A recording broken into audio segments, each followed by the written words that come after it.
Magandang gabi po mga kaibigan. Ngayon po ay bandang alas 8 ng gabi at bigla pong bumuhos ang napakalakas na ulan. Yan. Nandito po tayo sa ating manukan at kinokontrol po natin ang ating mga manok kung ayos lang ba. Yan. Kung makikita nyo po, nakalimutan po natin takloban itong ating isang cage. Buti na lang at napapunta tayo dito. Ito po. Yan.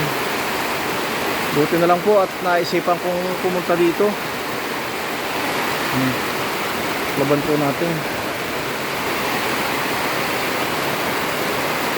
Tsaka tinitingnan din po natin kung may natulo po dito sa ating bubong na ni-repair. Titingnan po natin. At dito po si Asyong. Yan po si Asyong, hindi po siya makasilong kaya atin muna po siyang ilalagay doon sa isang tangkal nating free.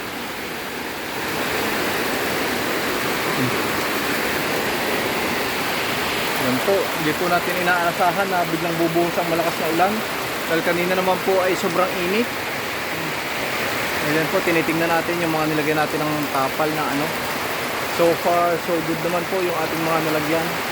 Tingnan niyo po sa shade net po natin talagang ayan po ang natin napili natin para at least hindi po katulad ng tolda na po nila lahat yung tubig, pero goods na po yan dahil hindi naman po nakakarating sa mga kulungan at pag mainit po ay menos po yan sa init.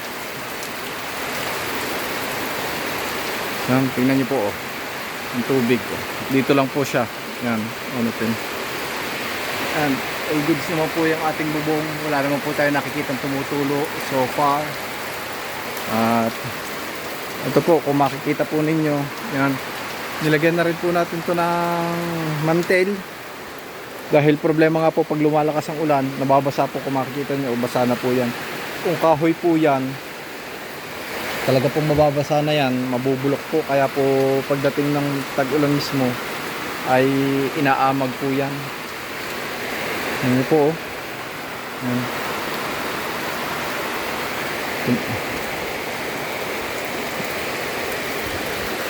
bisitahin naman natin itong ating ibang mga manok.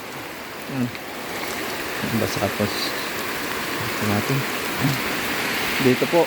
Yan. Itong ating mga light.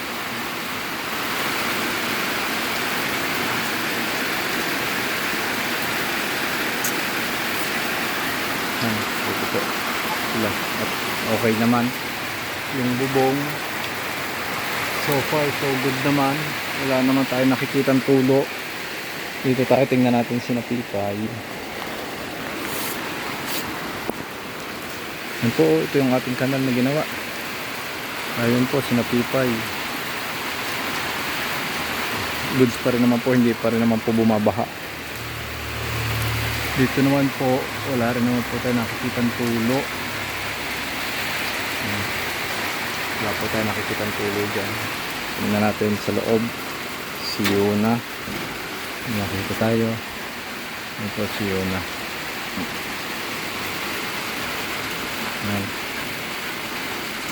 Tagal lang po mag-focus, ayos naman.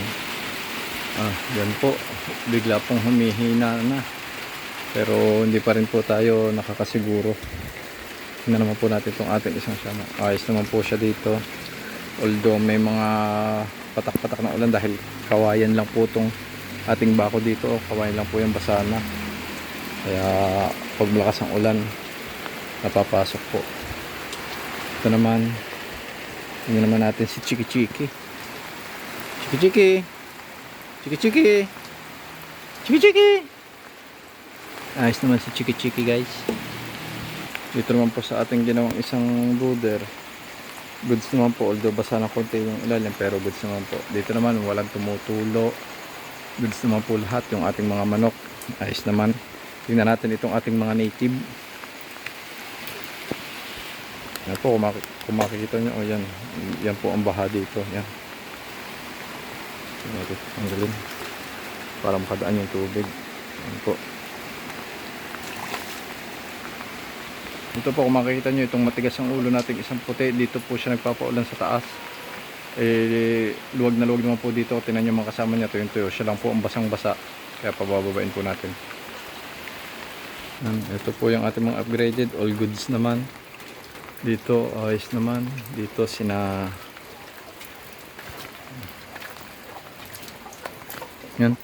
sinamaya. All goods din naman po. Hindi naman, wala naman pong tumutulo.